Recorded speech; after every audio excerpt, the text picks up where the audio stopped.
Hello students,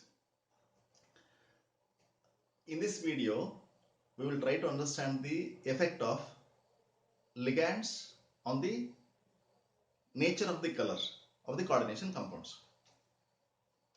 Okay, with respect to this, I would like to recall one activity that we do in the chemistry laboratory. The activity is like this.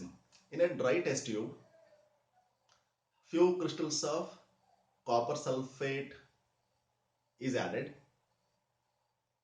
The color of the copper sulfate is blue, and if you look at the label of the bottle, there the formula of copper sulfate is written as CuSO4 5H2O. It means that copper sulfate has 5 molecules of water of crystallization. Okay, when we heat the test tube, then what we notice is, see, we have taken blue colored crystals of copper sulfate in a dry test tube. Then when we start heating this copper sulfate and the test tube containing copper sulfate, what we notice is water droplets are collected at the cooler part of the test tube, that is upper part of the test tube. And second observation is the blue colored copper is turning slowly into colorless. Okay, upon heating, the two observations are made. One is in the dry test tube, at the cooler part of the test tube, water droplets are collected.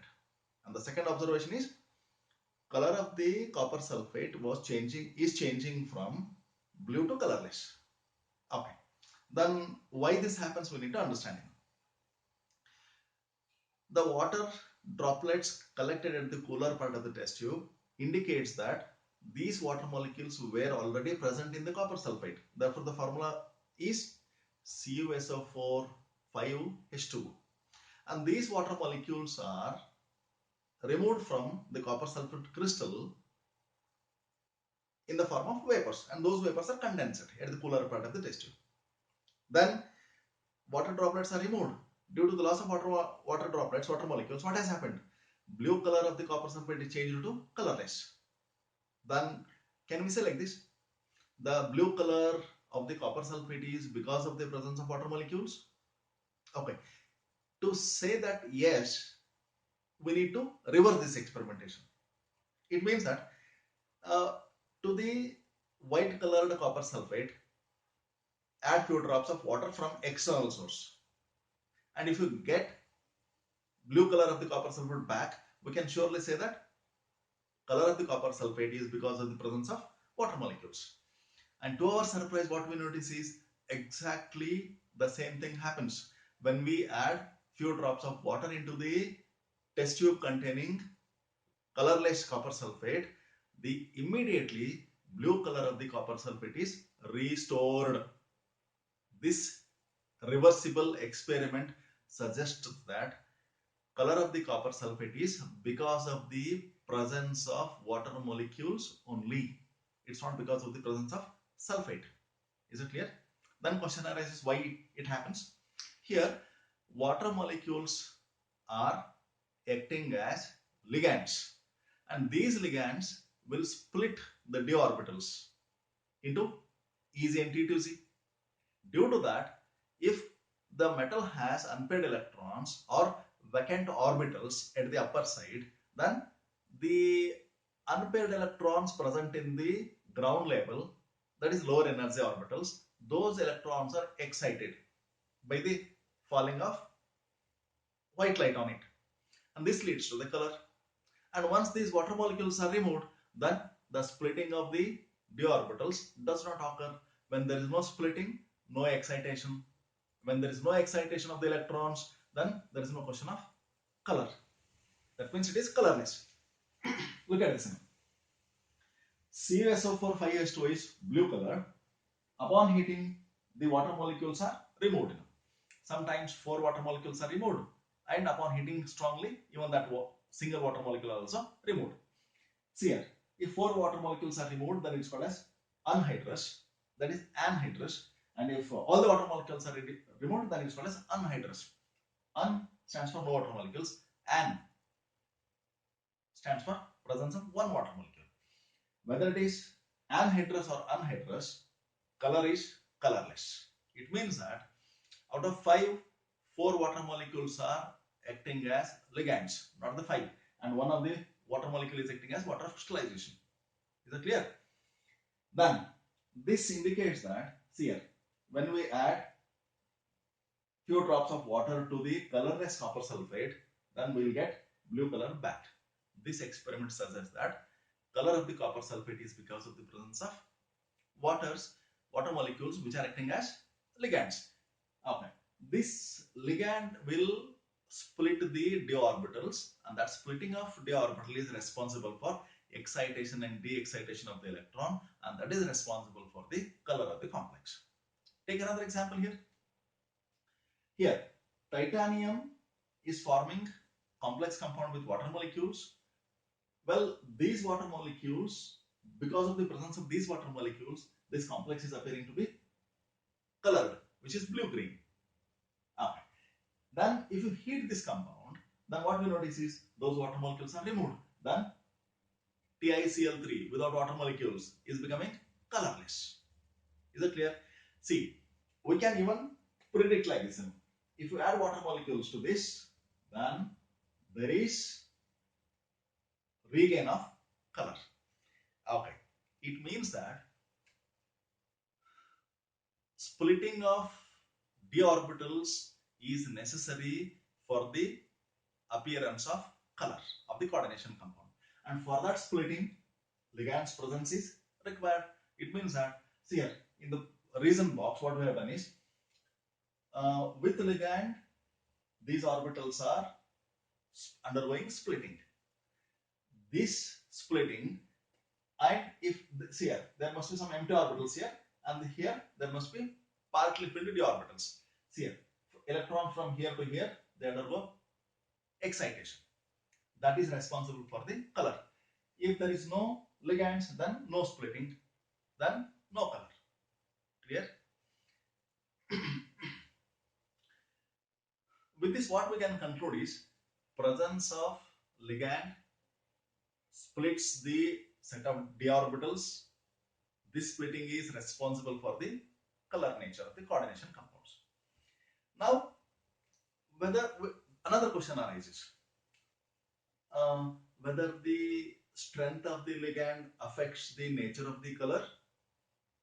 Yes, obviously yes. See here, if the splitting is small, then electrons will absorb little energy radiation from going from lower orbital to higher orbital. I repeat, if the splitting is small, that is due to the weak field ligand, the electron present in the lower orbitals, lower energy orbitals, to go to higher energy orbitals, they absorb some amount of energy. That energy is corresponding to the gap. If the gap is small, then small amount of energy is enough. Small amount of energy stands for large wavelength. Then, if you replace those weak ligands by strong ligand, then what happens? The splitting will be large. It means that the gap between the EZ and T2G orbital depends on the strength of the ligand. If strength of the ligand is more, then splitting is large. If splitting is large, the electron present in the lower energy orbitals need more energy radiation to get into higher energy orbitals.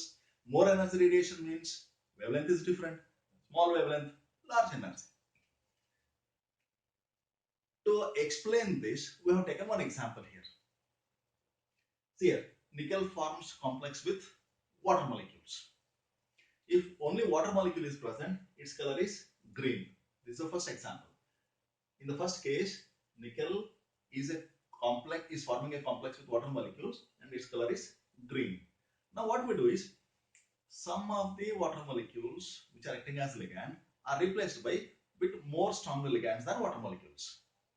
I repeat, some of the water molecules are replaced by more stronger ligands than water molecules successively. Then we see the colors. Look at this. Ethylene diamine is more stronger ligand than water molecules. That means when this nickel complex is made to react with one ethylene diamine molecule in the aqueous medium, then what we notice is being stronger ligand, equal density ligands, weaker ligands are replaced. It means that if it is stronger, it will replace weaker one. How many weak ligands are expelled out? That depends on density. We know that ethylene diamine is bidentate ligand, water molecule is monodentate ligand. It means if one ethylene diamine is to be introduced, then how many water molecules must be removed? Equal to the density of ethylene diamine, 2 water molecules. That means if one ethylene diamine is to be introduced, 2 water molecules are to be expelled out. Therefore, once this one EN is introduced, then 2 water molecules are expelled out. It will become now NiH2O4 times 1 En. Charge remains same. Okay. Then look at this. Out of 6 weak ligands, 2 are removed and 1 En is introduced. Okay, look at this. Effect of 6 weak ligands and effect of 4 weak ligand plus 1 strong ligand. Which is more?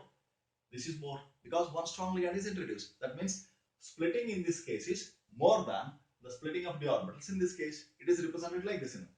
Here, this is the first case where only 6 water molecules were there. Therefore, splitting was this much. Now, out of 6 water molecules, 2 are removed. Now it is 4. In place of water molecules, 1 ethylene diamine is introduced.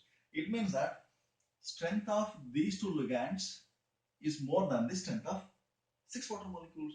Therefore, splitting is increased.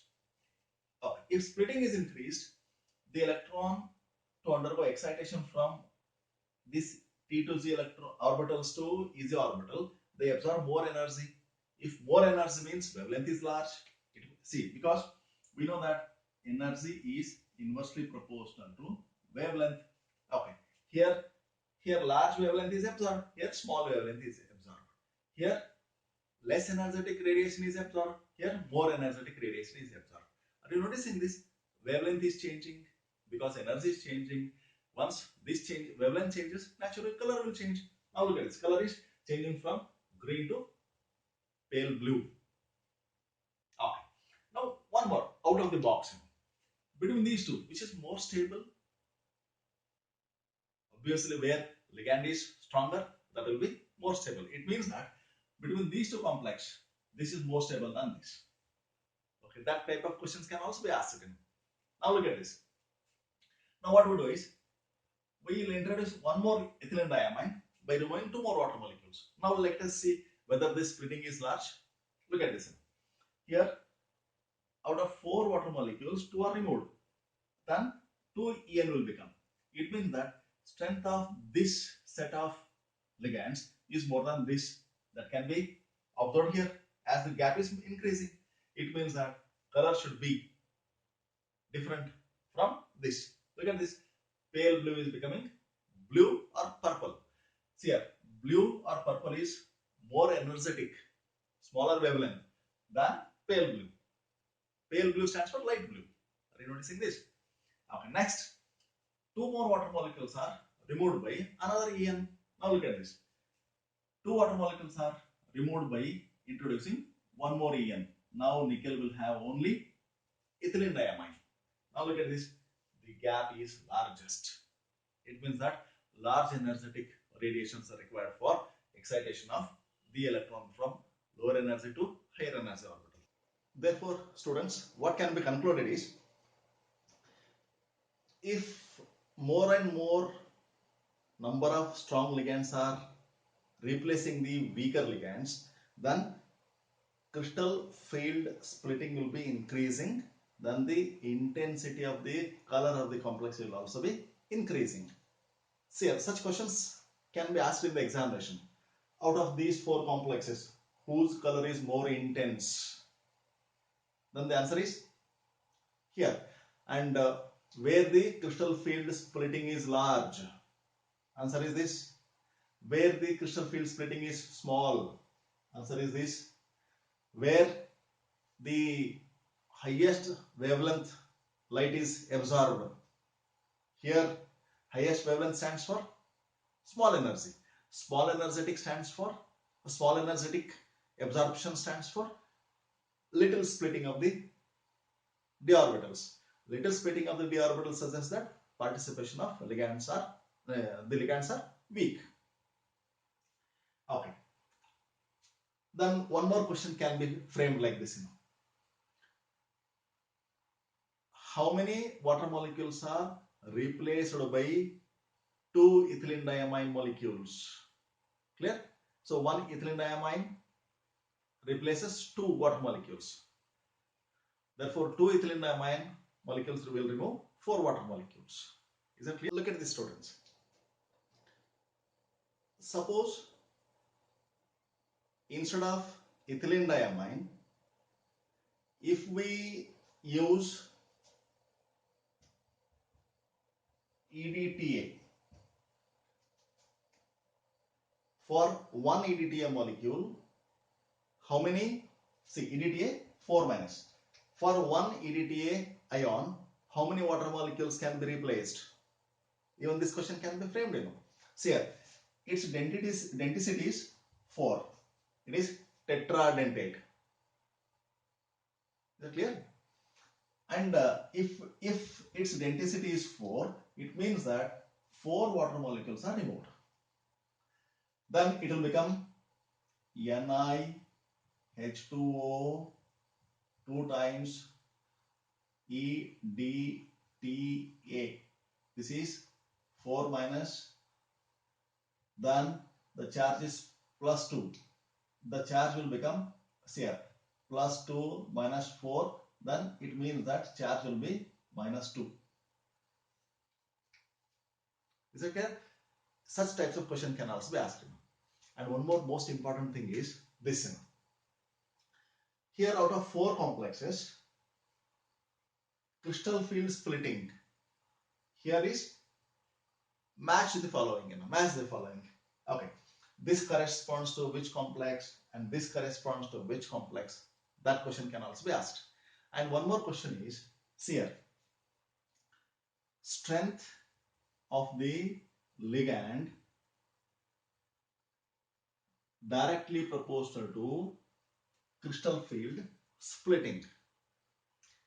Well, in all these cases, maybe number of electrons may remain same here, but the energy gap is increasing. Therefore, crystal field splitting in this case is maximum. Clear?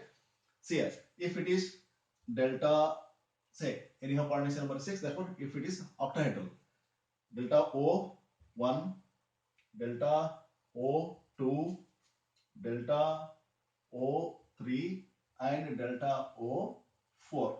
If these are the crystal field splitting energies associated with these types of complexes, then the order of their energy will be, see here, delta O1 is smaller than delta O2 is smaller than delta O3 is smaller than delta O4.